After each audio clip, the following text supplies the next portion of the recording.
जय हिंद दोस्तों। आज मैं लेकर के आया हूँ 5th क्लास का मैथ आप लोगों के लिए। जनरली दोस्तों 10th से ऊपर यानी एंड 8 क्लास से ऊपर आपको बहुत सारे टीचर मिलेंगे। 8 क्लास से ऊपर आपको हर एक सब्जेक्ट के टीचर मिलेंगे, लेकिन जनरली 8 क्लास से नीचे यानी 5th 7th 8th 6th ये सब क्लास के जनरली कोई भी टीचर जल्दी नहीं पढ़ाते हैं। तो दोस्तों मैं आज आपके लिए लेके आया हूँ 5th क्लास का मैथ और आगे 6th 7th 8 सभी क्लास के सब्जेक्ट लेकर के आऊँगा। सभी क्लास के A to Z सब्जेक्ट पढ़ाऊँगा। और ये दोस्तों ये यूट्यूब पे मेरा पहला क्लास है। तो हम चलिए स्टार्ट करते हैं 5th क्लास के मैथ के बुक का लेसन 1। तो दोस्तों हम चैप्टर 1 से पढ़ेंगे और चैप्टर 1 में हम देखते हैं कि क्या आता है। तो दोस्तों इसमें हमको पढ़ना है संख्याओं का मेला, जोड़ घटाव, गुणा भाग, गुणज तथा गुणनखंड, भिन्न एवं दशमलव भिन्न, मुद्रा एवं बैंकिंग, कोण, सममिति, आकृतियाँ, मापन की इकाइयाँ, परिमाप एवं क्षेत्रफल, आयतन, समय, आंकड़ों का खेल और पैटर्न। आगे देख लेते हैं आगे भी है क्या। तो आगे नहीं है दोस्त। तो हम स्टार्ट करेंगे संख्याओं के मेला से। चलिए तो दोस्तों ये है संख्याओं का मेला, ये है संख्याओं का मेला। इसमें दिया हुआ है कि क्या आप 3 4 5 की सहायता से 3 अंकों की संख्या बना सकते हैं? अगर हाँ तो कितनी? तो 3 4 5 की सहायता से हम कितनी संख्या बना सकते हैं? तो दोस्तों देखिए 3 4 5 को हम इसी संख्या को हम एक बार 3 इधर एक बार इधर एक बार इधर करके हम लिखेंगे। तो जैसे इसमें बनाया हुआ है 5 4 3 5 4 5 3 4 3 5 3 5 4 3 4 5। उसके बाद इन संख्या को बनाने के बाद इनमें से सबसे बड़ी संख्या और सबसे छोटी संख्या निकालने को बोला गया। तो दोस्तों हम एक एग्जाम्पल लेंगे और एग्जाम्पल लेने के बाद मैं आपको समझाऊंगा। तो दोस्तों जैसे हम मान लीजिए कि कोई संख्या लेते हैं 6 3 8। अब इन संख्याओं से हमको बनाना है दोस्तों, बनाना है और फिर उसका क्या करना है, आरोही क्रम और अवरोही क्रम लिखना है। आरोही क्रम और अवरोही क्रम लिखना है। अवरोही क्रम लिखना है। तो दोस्तों 6 3 8 से हम क्या क्या बना सकते हैं? देखिए 6 3 8 से हम बनाएंगे, एक तो 6 3 8 बना लेंगे, दूसरा हम 8 3 6 बना सकते हैं, तीसरा 3 6 8 बना सकते हैं, चौथा 3 8 6 बना सकते हैं, पाँचवा 6 6 8 3 बना सकते हैं। उसके बाद क्या बना सकते हैं? देखिए दोस्तों 8 6 3 बना सकते हैं, 8 6 3। अब देखिए दोस्तों अब शायद ये नहीं बनेगा, अब ये नहीं बनेगा। 3 8 6 बना लिए, 3 6 8 भी बना लिए, 3 8 6 बना लिए, 3 8 6 और 3 6 8 भी बना लिए। तो दोस्तों अब इसमें से आरोही क्रम और अवरोही क्रम को लिखना। तो इसमें आरोही क्रम कौन है? तो इसमें आरोही क्रम मीन्स सबसे छोटा, आरोही क्रम मीन्स सबसे छोटा, आरोही यानी बढ़ते क्रम में। बढ़ते का मतलब क्या होता है दोस्तों? जैसे बढ़ रहा है, मान लो 0, उसके बाद आता है 1, 1 बढ़ा, फिर 2, फिर 3 4 5 6 7, ये बढ़ रहा है दोस्तों। तो अब वैसे ही घटते क्रम में अगर हम लिखेंगे 7 से घटते क्रम में, तो 7 आएगा, फिर 6 आएगा, फिर 5, फिर 4, फिर 3 2 1 0। तो इसमें भी सबसे पहले हम देखेंगे कि बढ़ते क्रम में है तो सबसे छोटा देखेंगे दोस्तों। सबसे छोटा 3 6 8। तो इसका आरोही क्रम का आंसर क्या हो जाएगा दोस्तों? 3 6 8। अवरोही क्रम यानी कि बढ़ते क्रम में है सबसे लास्ट देखेंगे तो 8 6 3 सबसे बड़ा 8 6 3 है, 8 6 3 8 6 3। तो इसका आंसर 8 6 3 यही होगा। अब हम आते हैं अभ्यास 1। इसमें अब जैसे देखिए दोस्तों यहाँ दे रखा है अभ्यास 1। इसमें दिया हुआ सबसे बड़ी संख्या पर सबसे बड़ी संख्या पे गोला तथा सबसे छोटी संख्या पे आयत यानी कि घेरा बनाइए। तो इसमें सबसे बड़ी संख्या पे गोला बनाना है और सबसे छोटी संख्या पे आयत बनाना है। चलिए बनाते हैं। पहला संख्या यहाँ लेंगे हम।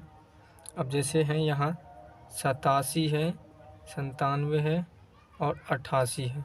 इसमें आपको गोला और आयत यानी कि सबसे क्या बोल रहा था, सबसे बड़ी संख्या पे आपको ये निशान डालना है, छोटी संख्या पे ये निशान डालना है।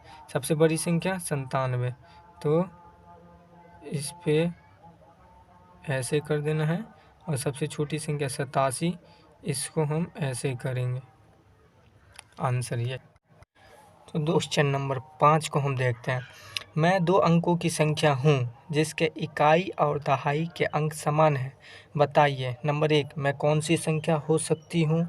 नंबर 2, मेरे इकाई तथा दहाई के अंकों का योगफल 8 है, मैं कौन सी संख्या हूँ। मेरे इकाई तथा दहाई के अंकों का गुणनफल 9 है, मैं कौन सी संख्या हूँ। तो चलिए मैं पहला देखता हूँ, मैं कौन सी संख्या हो सकती हूँ। मैं 2 अंकों की संख्या हूँ जिसके इकाई और दहाई के अंक समान है। तो दोस्तों इकाई और दहाई के अंकों का अंक समान है। कौन कौन सी ऐसी संख्या जिसका इकाई और दहाई अंक समान हो सकता। जैसे मान लीजिए अगर इकाई अंक 1 है तो उसका दहाई अंक भी 1 होना चाहिए। तो पहला तो 11 हुआ। और देख लीजिए हम जैसे देखते हैं कि इकाई अंक अगर 2 है उसका दहाई अंक भी 2 होगा तो 22 हो सकता है। या फिर इकाई अंक अगर 3 है तो दहाई अंक भी 3 हो सकता है। तो ऐसे करके हम यानी कि 11 का पहाड़ा पढ़ें और वो आ सकता है। इसमें बोला मैं इकाई दहाई अंक जहाँ तक होगा वहाँ तक देखेंगे। 11 या 33, 44 हो जाएगा, उसके बाद 55 हो जाएगा, 66 हो जाएगा, उसके बाद 77 हो जाएगा, उसके बाद 88, उसके बाद 99 हो सकता है। 2 अंकों के लास्ट यही है। 99 से आगे अगर 99 से अगर आगे बढ़ेंगे तो हम देखेंगे कि वो 3 अंक में आ जाता है। तो 3 अंक की संख्या को हम नहीं लेंगे। अब इसमें बोल रहा है मेरे सेकंड नंबर, मेरे इकाई तथा दहाई के अंकों का योगफल 8 है, मैं कौन सी संख्या हो सकता हूँ। तो दोस्तों ऐसी कोई इसी में से कोई एक ऐसी संख्या है जिसके इकाई और दहाई को जोड़ेंगे तो उसका योगफल 8 आ जाएगा। जैसे अगर इसको और इसको जोड़ते हैं तो 2 हो जाएगा, इसको जोड़ेंगे तो 4 हो जाएगा, इसको जोड़ेंगे तो ये 6 हो जाएगा। 4 और 4 यानी कि यही संख्या होगा दोस्तों, है ना। सेकंड नंबर देखिए, मेरे इकाई तथा दहाई के अंकों का योगफल 8 है, मैं कौन सी संख्या हूँ। तो ये कौन सी संख्या हो सकती है दोस्तों, तो वो होगा 44। तो पहला का हो जाएगा मैं कौन सी संख्या हो सकती हूँ, तो उसमें लिख देना है 11, 22, 33, 44, 55, 66, उसके बाद 77, 88, 99, यानी यहाँ तक 2 अंकों में हो सकता है। तो सेम संख्या इसका आप देख सकते हैं, इकाई और दहाई अंक सेम है। उसका सेकेंड नंबर का आंसर हो जाएगा मेरे इकाई तथा दहाई के अंकों का योगफल 8 है। तो ऐसी कौन संख्या तो अभी बताए थे 4 और 4, 44 ऐसी संख्या है जिसके इकाई और दहाई को जोड़ेंगे 4 + 4 तो वो 8 हो जाएगा। उसके बाद बोल रहा है मेरे इकाई तथा दहाई के अंकों का गुणनफल 9 है। अब ऐसी कौन सी संख्या है, इस सब में से ऐसी कौन सी संख्या है जिसको गुना करने पे, इकाई और दहाई को गुना करने पे उसका गुणनफल 9 हो जाए। तो दोस्तों अगर 1 को 1 से गुना करेंगे तो वो तो 1 का 1 हो जाएगा। अगर 1 को 1 से गुना करेंगे तो 1 होगा, 2 को 2 से गुना करेंगे तो 4 हो जाएगा, 3 से 3 को गुना करेंगे तो 9 हो जाएगा। तो यही संख्या है। तो नंबर 3 का आंसर हो जाएगा दोस्तों, नंबर 3 का आंसर हो जाएगा ऐसी वो संख्या कौन सी है, 33 है। कौन सी संख्या, 33। 33 को अगर हम गुना करेंगे 3 × 3 = 9। तो दोस्तों यही हो गया आंसर, यही हो गया दोस्तों। तो चलिए हम आगे देखते हैं 6 नंबर क्वेश्चन। 6 नंबर क्वेश्चनों में कह रहा है दोस्तों, मैं 40 से बड़ी हूँ और 60 से छोटी संख्या हूँ, मेरे इकाई का अंक दहाई के अंक से 2 गुना है, बताइए मैं कौन सी संख्या हूँ। तो बोल रहा है इसमें, मैं 40 से बड़ी हूँ और 60 से छोटी हूँ, मेरे इकाई का अंक दहाई के अंक से दोगुना है दोस्तों।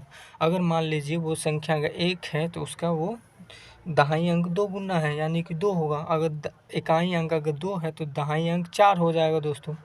तो चलिए हम देखते हैं अगला 6 नंबर क्वेश्चन।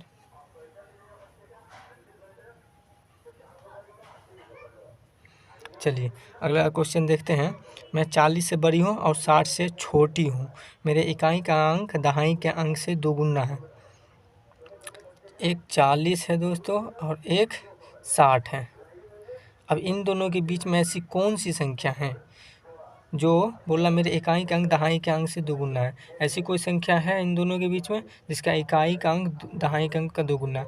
अगर हम लिखते हैं जैसे दोस्तों मान लो कि 41 लिखेंगे, तो 41 तो 1 है लेकिन इसका दहाई अंक 4 है, ये तो नहीं होगा।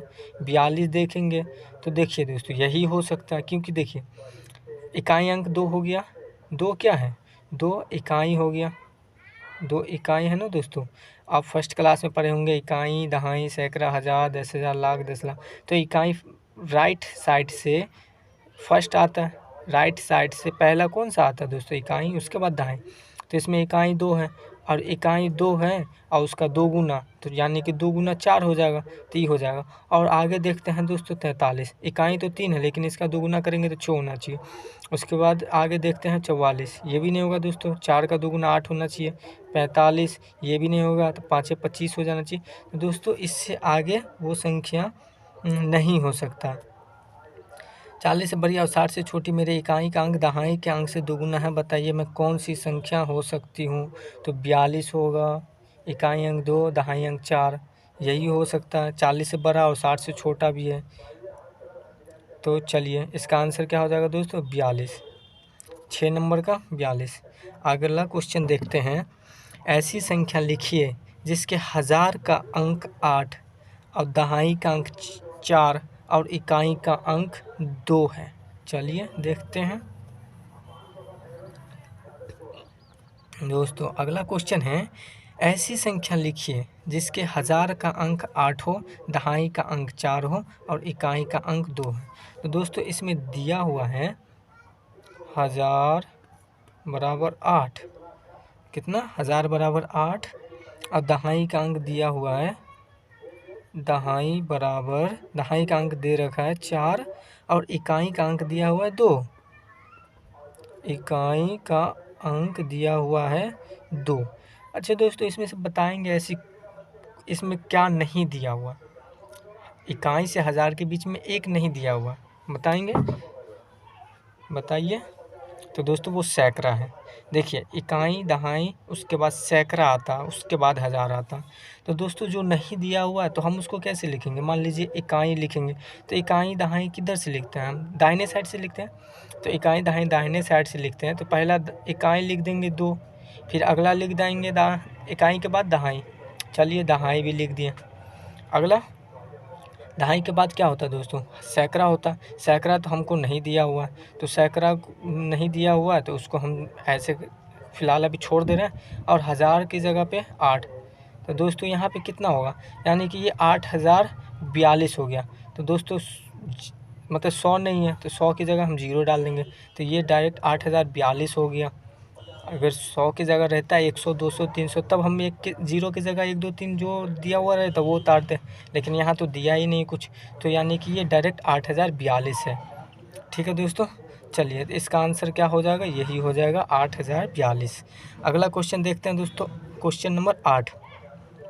क्वेश्चन नंबर 8 में दिया हुआ है 375 में इकाई और दहाई के अंकों को आपस में बदल दे तो कौन सी संख्या मिलेगी और दोनों संख्याओं का अंतर क्या होगा? चलिए दोस्तों देखते हैं हम आगे। हाँ, तो 375 में इकाई और दहाई के अंकों को आपस में बदल दें तो आंसर नंबर 8, आंसर नंबर 8 में हम देखते हैं संख्या कौन सा है, 375। इसमें बोल रहा है इकाई और दहाई के अंकों को आपस में बदल दें, ठीक है। इकाई और दहाई के संख्या को आपस में बदल दे रहे हैं, तो 3 सैकड़ा नहीं बदलेंगे, सैकड़ा को छोड़ दे रहे हैं, सिर्फ इकाई और दहाई को बदलेंगे। तो इकाई की जगह पे दहाई, दहाई की जगह पे इकाई हो जाएगा, यानी कि ये इकाई दहाई उल्टा हो जाएगा दोस्तों। चलिए इकाई की जगह पे दहाई को बदल दिए, इकाई और दहाई के अंकों को आपस में बदल दें तो कौन सी संख्या मिलेगी और दोनों संख्या का अंतर। तो ये 357 मिला। अब 357 को पहले वाली संख्या 375 से हम क्या करेंगे, अंतर कर देंगे। अंतर का मतलब घटाव होता है दोस्तों, अंतर का मतलब घटाव होता है, का मतलब गुना होता है। ये बात आप याद रखिएगा, अंतर का मतलब घटाव और का मतलब गुना। तो 375 और 357 में अंतर बता रहा है, तो चलिए हम अंतर निकाल देते हैं। ये 5 है और नीचे 7 है, नहीं कटेगा, इससे हासिल दे देंगे दोस्तों। ये हो जाएगा 15, 15 में से 7 जाएगा तो 8 हो जाएगा। उसके बाद ये 6 बच जाएगा, 6 में से 5 जाएगा तो 1 बच जाएगा।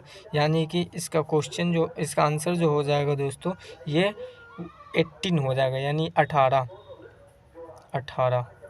इसका आंसर 18 हो जाएगा। चलिए अगला क्वेश्चन देखते हैं हम। अगला क्वेश्चन देखते हैं आंसर नंबर 9।